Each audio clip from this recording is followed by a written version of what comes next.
Everyone then gathers in the Great Hall, where McGonagall announces that all underage students will be evacuated. This, of course, is when Voldemort speaks to them all. Give me Harry Potter. Do this, and none shall be harmed. Give me Harry Potter, and I shall leave Hogwarts untouched. Give me Harry Potter, and you will be rewarded.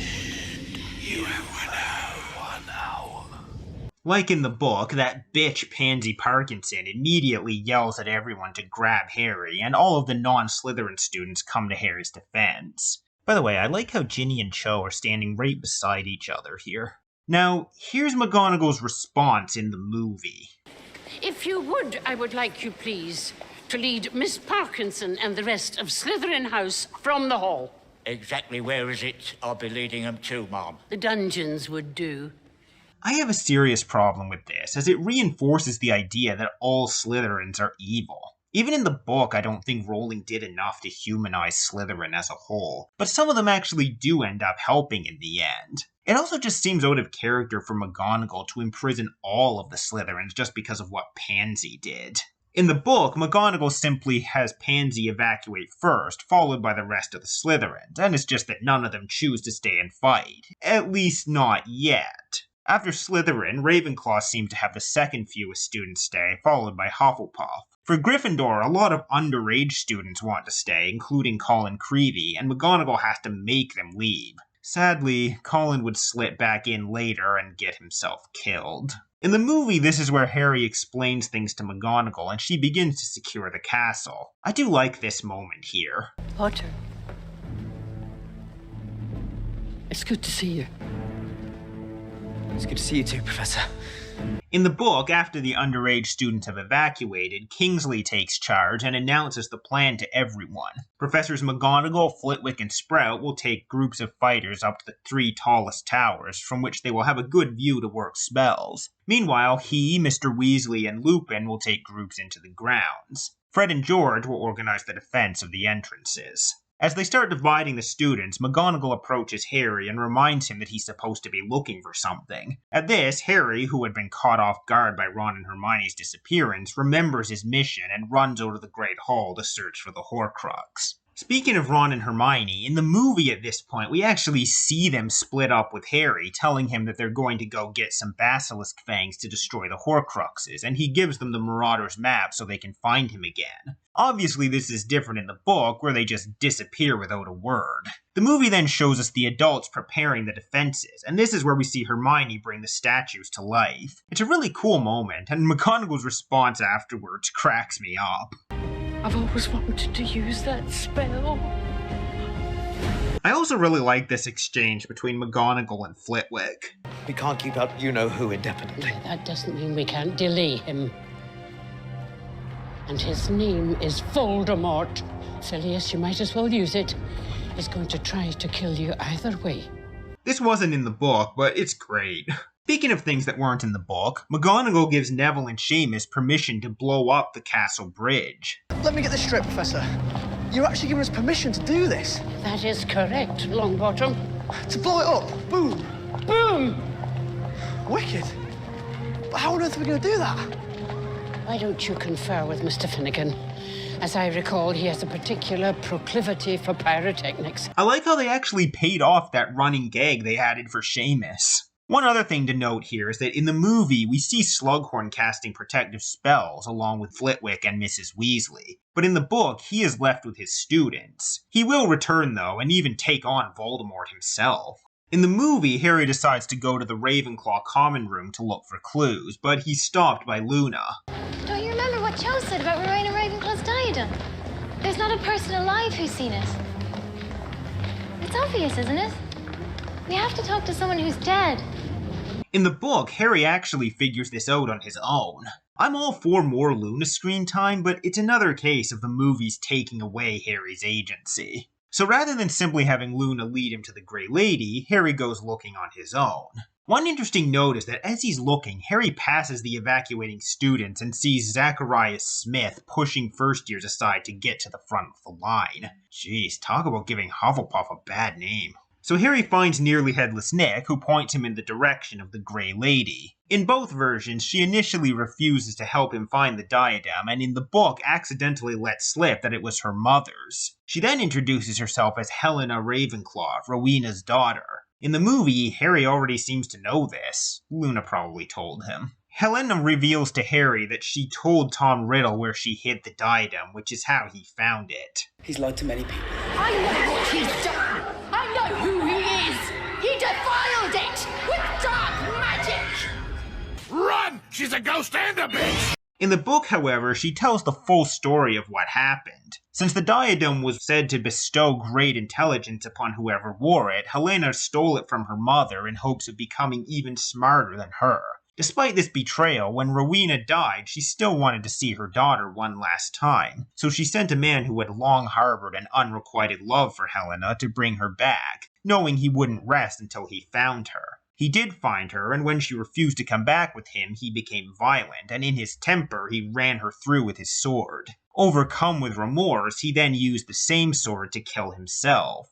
That man was the Bloody Baron, the Slytherin ghost. Helena had hidden the diadem in a tree when she heard the Baron coming. That tree was in a secluded forest in Albania, a forest Voldemort remembered and decided to hide in after losing his powers. I think this story adds some interesting background, especially to the ghosts of Hogwarts, but I can see why they didn't feel the need to include it in the film. So Harry figures out that Voldemort hid the Horcrux there the night he came to apply for a job. Unlike in the movie, Helena has no idea where he hid it, though. Harry leaves her and tries to work it out on his own, which he eventually does. He remembers placing the tiara on a statue in the version of the Room of Requirement where everything is hidden, when he went there to hide the Half-Blood Prince's textbook. And so the battle begins. I think on the whole, the movie did it really well. That said, there were things that were cut, as well as things that were added. I'll try to go through each phase of the battle and talk about the differences. The first phase of the battle is everything that happens from now up to the Room of Requirement. I'll start by talking about the things the movie added. First of all, we see Voldemort and the huge crowd of Death Eaters gather on the cliffside next to Hogwarts and cast their spells trying to penetrate the barrier around the castle. It also adds a couple interactions I like this one between Lupin and Kingsley. It is the quality of one's convictions that determines success, not the number of followers. Who said that? Me. As well as this one between Fred and George. You okay, Freddy? Yeah. Me too. This is the last time we'll see them together. The movie actually shows Ron and Hermione go into the Chamber of Secrets and destroy the Cup Horcrux, whereas in the book, we just hear about it from them when they reunite with Harry. I really like that they showed this, and I'm glad that they kept it Ron's idea in the movie. Given the track record, I wouldn't have been surprised if they had made it Hermione's. Like in the book, Ron lets Hermione destroy the Horcrux, and she's the only one of the three who hasn't gotten to destroy one yet. And after it's destroyed, the two of them finally kiss. This isn't where they kiss in the book, but I love it. A pureblood and a Muggleborn making out in the Chamber of Secrets. Suck it, Salazar Slytherin. One minor thing to mention in this scene, I love Ron imitating Harry's parcel tongue.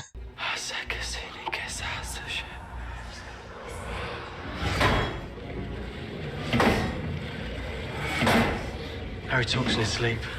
Have you noticed?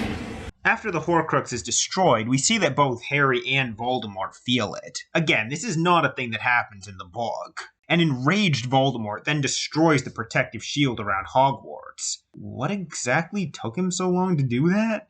It shows the Elder Wand starting to crack after he does this, and I'm not exactly sure why. I do like this moment between Lupin and Tonks, however, where we see them reach for each other as the shield goes down. In the book, Tonks isn't there yet. She was left at home with their son and only arrives later. That entire bridge sequence with Neville and the Snatchers was invented for the movie, and I think it's a really cool addition. That went well. In the movie, we see that the Death Eaters have burned the Quidditch pitch. A nice touch for a bit of extra tragedy. By the way, I only just noticed this now, but these are actually the Quidditch goal hoops the Giants are using as weapons. Just in general, getting to see things outside of Harry's point of view in the movie is really cool, like Mr. Weasley and Kingsley fighting Death Eaters and the plants and statues trying to fight off the Giants. The movie also added this scene where Harry meets up with Neville and Ginny. I feel like I could spit fire. In the book, of course, Ginny is still waiting in the room of requirement on her mother's orders, so this kiss doesn't happen. Also, something else the movie changed. You haven't seen Luna, have you? Luna? I'm mad for her. I think it's about time I told her, since we'll probably both be dead by dawn. Neville and Luna being a couple wasn't something that was ever set up in the books. I don't mind it though, even if it is a bit sudden. In the book's universe, at least according to J.K. Rowling, Neville would go on to marry Hannah Abbott, and Luna would marry Rolf Scamander, the grandson of Newt Scamander.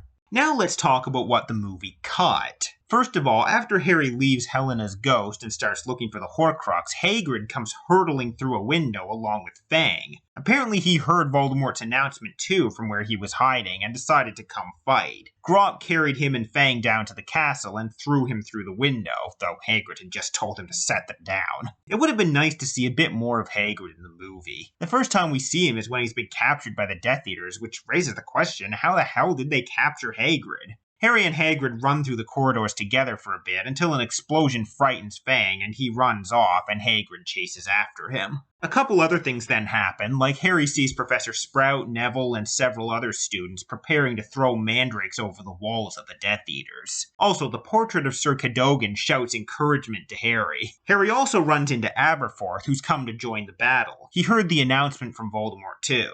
Aberforth questions the wisdom of letting the Slytherin students evacuate with the others. As he says, several of them are children of Death Eaters and could be valuable hostages. Harry's response? It wouldn't stop Voldemort, and your brother would never have done it. While I do like that line, I'm ultimately okay with this part being cut, mainly because I love Aberforth's actual entrance in the movie so much.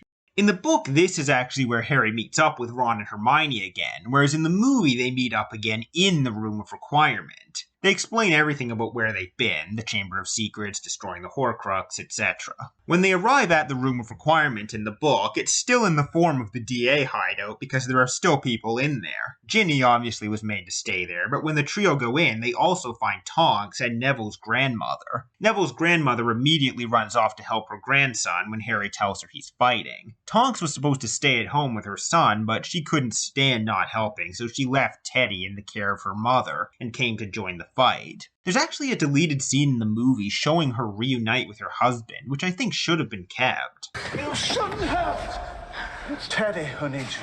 He'll sleep till dawn and snore like his father. It's you that needs me tonight. Since the trio need the room empty so they can transform it into the storage area, Harry asks Ginny to leave. Ginny, of course, is more than happy to do so. Harry begs her to come back afterwards, but yeah, that's not likely. Once the trio are alone in the room, Ron suddenly remembers something else. The house elves. They need to get them to safety so they don't end up with another Dobby. In the book, this is what leads to Hermione to kiss him, seeing his concern for the house elves. Harry's response is pretty priceless too. Oi, there's a war going on here! So the trio leave the Room of Requirement so they can transform it and re-enter, but they see a couple things before they can do so. First of all, through one of the windows, they see Grop swinging a gargoyle at the Death Eaters, and Ginny and Tonks firing spells down through another window. Aberforth runs by with a group of students towards the north battlements, which he claims have been breached by the Death Eaters' own giants. Tonks asks after her husband, to which Aberforth replies that he saw him fighting Antonin Dolohov. Sadly, as we know in hindsight, he didn't survive that fight. So the trio re-enter the Room of Requirement as the storage area. Well, in the movie it's just Harry, with Ron and Hermione figuring out where Harry's gone using the Marauder's map. Still doesn't explain how they knew which version of the room to turn it into, but whatever, it's not a big deal. In the movie, Harry again tracks down the Horcrux thanks to the connection between him and Voldemort. In the book, he simply tries to remember where he put it last time, and he, Ron, and Hermione split up to search. In both versions, Harry finds it and is confronted by Malfoy and his cronies. You have something of mine. I'd like it back. Well, what's wrong with the one you have? It's my mother's. It's powerful, but it's not the same. It doesn't quite understand me. Something the movie added that I like is Harry questioning Malfoy on why he didn't reveal his identity back at the manor. You knew it was me. You didn't say anything. So, in the book, we see Crabbe and Goyle turn on Malfoy. His family's been disgraced among the Death Eaters, so they no longer have any respect for him. Crabbe in particular becomes very aggressive against him, and wanting to be rewarded by Voldemort, viciously attacks Harry. Ron and Hermione interrupt, and a fight breaks out, though Malfoy loses his wand almost instantly, so they're really just fighting Crabbe and Goyle, who turn out to be surprisingly formidable opponents, especially Crabbe. Crabbe even starts using the killing curse, enraging Harry. Harry saw Hermione dive aside, and his fury that Crabbe had aimed to kill wiped all else from his mind. Crabbe ends up conjuring fiend fire, massive flames that take the form of monstrous creatures, a technique most likely taught to him by the Carrows, but loses control of it and it engulfs the whole room. Harry, Ron, and Hermione find brooms and use them to get away from the flames, but Harry decides to turn back to rescue Malfoy and the others. If we die for them, Harry, I'm gonna kill you!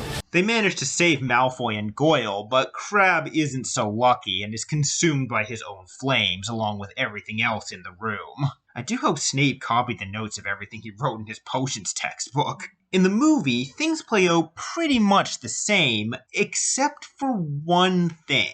You'll notice that Crabbe isn't present in this scene. Instead, there's Blaise Zabini. The reason for that is because Crabbe's actor, Jamie Waylett, was arrested for drug possession and was unavailable to film. So for the movie, they gave Crabbe's role to Goyle and put Zabini in as the third member of the group, effectively taking over Goyle's role from the book. One other change made after the trio escape the room is that Harry destroys the diadem by stabbing it with a basilisk fang Ron and Hermione brought with them. In the book, he didn't have to. The fiend fire was enough to destroy it. I can understand why they changed this, as it's quicker to simply have him destroy it in a way we know is possible than explain that the fire could do it. In the movie, again, Voldemort feels the Horcrux being destroyed, and in his anger, he murders Pious Thickness. Voldemort then tells Nagini he needs to keep her safe, since she, at least as far as he knows, is the last Horcrux. Harry sees all of this, and this, in the movie, is when he realizes Nagini is the sixth Horcrux. In the book, he's known that since Half-Blood Prince, when Dumbledore said it. In the movie, Ron encourages Harry to look into Voldemort's mind to find out where he is so they can find Nagini. This will happen in the book, but there's another big thing that happens first. The trio see Fred and Percy each dueling a Death Eater. The Death Eater Percy is fighting is revealed to be Pious Thickness, because he wasn't killed in the book, and Percy takes him down with a spell that seems to transfigure him into some sort of urchin, while at the same time Fred takes out the Death Eater he was fighting. As Percy takes down Thickness, he says, "Hello, Minister. Did I mention I'm resigning?" Fred is both shocked and delighted to hear Percy actually make a joke. But before he can finish his response, the wall is blown apart, and as the dust clears, Harry hears Percy crying in agony. And Percy was shaking his brother, and Ron was kneeling beside them, and Fred's eyes stared without seeing, the ghost of his last laugh still etched upon his face. Yeah, we actually see Fred die in the book. It was one of the most shocking and heart-wrenching moments, especially in the way it was written. Also seeing just how upset Percy is by it as he holds Fred's body, protecting it from further harm and refusing to leave him. You know he must be feeling incredibly guilty about all the time he wasted resenting his family instead of spending it with them. And now he'll never get to spend any time with Fred ever again. I was disappointed by how Fred's death seemed like almost an afterthought in the movie. Following this, the group are set upon by several huge spiders. They've been driven out of the forest by the Death Eaters and are now attacking indiscriminately. The trio push them back, and then they, along with Percy, move Fred's body to a niche where it can't be harmed. With a furious yell, Percy then charges after Augustus Rookwood. It's unclear whether this is because Percy believes him to be the Death Eater who caused the breach that killed Fred, or if he was simply the closest one Percy could find to take it out on. Ron, in a similar state of rage and grief, wants to join Percy and kill Death Eaters, but Hermione holds him back. Harry has similar feelings to Ron, though, but Harry knew how Ron felt. Pursuing another Horcrux could not bring the satisfaction of revenge. He too wanted to fight, to punish them, the people who had killed Fred, and he wanted to find the other Weasleys, and above all make quite sure that Ginny was not but he cannot permit that idea to form in his mind. Hermione, however, reminds them of their mission and that they'll have to fight to reach Nagini anyway. I know I've often talked about the movies taking moments from Harry and Ron in favor of Hermione, but this is one case where I think they kind of took a moment from her. Despite clearly grieving too, she keeps a clear head where the other two don't, and stays focused on the mission.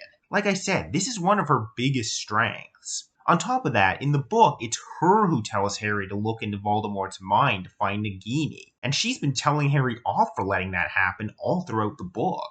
Harry does look into Voldemort's mind and finds that it's different in the movie than in the book. In the movie, he's in the boathouse, whereas in the book, he's in the Shrieking Shack. I'll go into my thoughts on this change later. Voldemort is talking to Lucius Malfoy, who suggests he call off the attack and search for Harry himself. In the book, it's made more clear that the reason Lucius wants the attack called off is so he can look for his son, but the movie still does a good job showing just how utterly defeated he is right now. How can you live with yourself, Lucius? I don't know. This is one of the moments, however, where I think Ralph Fiennes goes just a little too over the top. Before the night is out, he will come to me, Voldemort said calmly. Also, in the book, Voldemort has surrounded Nagini with a magical barrier to protect her. He doesn't seem to have done that in the movie. Harry returns to his own body and tells the other two what he saw. In the book, Hermione is outraged to hear that Voldemort isn't even fighting, and knowing that Voldemort is expecting Harry to come to him, they all get into a brief argument about who should go, but it's cut short by a pair of Death Eaters who attack them. Hermione gets them away from the Death Eaters by turning the stairs beneath them into a chute, which they slide down through a tapestry, and then turns the tapestry to stone behind them so the Death Eaters crash into it. So the next phase of the battle begins as the trio fight their way to Voldemort's location, slipping past Death Eaters, giants, huge spiders, and Dementors. This phase of the battle is very abbreviated in the movie, with several cuts and changes. First of all, in the book, the trio are under the invisibility cloak, which makes sense, seeing as they're trying to sneak through. But I definitely get why they didn't have them wear it in the movie. It wouldn't have been nearly as exciting or visually interesting. The book goes into a bit more detail on some of the things happening in this section of the battle. For example, we see Dean and Parvati fighting Dolohov and Travers respectively. Peeves flies in to drop Snargloff pods on the Death Eaters, which is effective, but unfortunately some of them hit the invisible trio, giving away their location. Fortunately, when a Death Eater notices this, Dean takes advantage of his distraction to stun him, and when Dolohov tries to retaliate against Dean, Parvati body binds him. Man, he gets hit with that one a lot, doesn't he?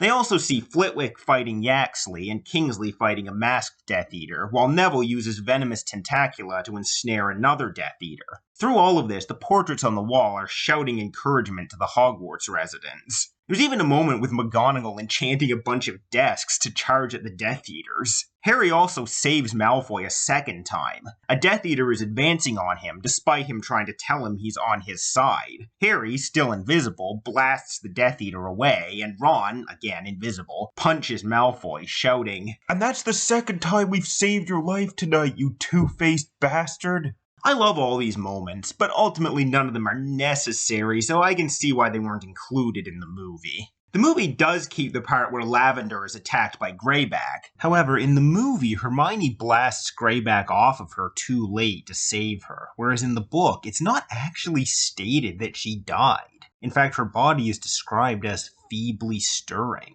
One thing the movie doesn't show afterwards is that after being blasted off of Lavender, Greyback starts to get up, but then Professor Trelawney from a balcony above hits him in the head with a crystal ball, knocking him out. She then uses her wand to send more crystal balls flying at other Death Eaters. I really wish the movie had kept that. I mean, they got Emma Thompson back for this movie, why not give her that moment? The spiders in the movie are more in the background, but in the book they start to overrun the battlefield, and both Hogwarts residents and Death Eaters try to fight them off. Hagrid runs in shouting, "Don't hurt him!" And I do have to wonder whether he's talking about the students or the spiders there. However, the spiders surround Hagrid to the point that Harry can no longer see him and make off back towards the forest. This is how Hagrid ended up there, all tied up. Again, I wish the movie had shown this. Another thing I wish the movie had shown was Grob. As the trio find a giant in their path attacking the other residents, Grob arrives and starts fighting the giant. And we see that what Hagrid said is true. Grop is small for a giant. Despite his smaller size, though, he puts up a pretty good fight.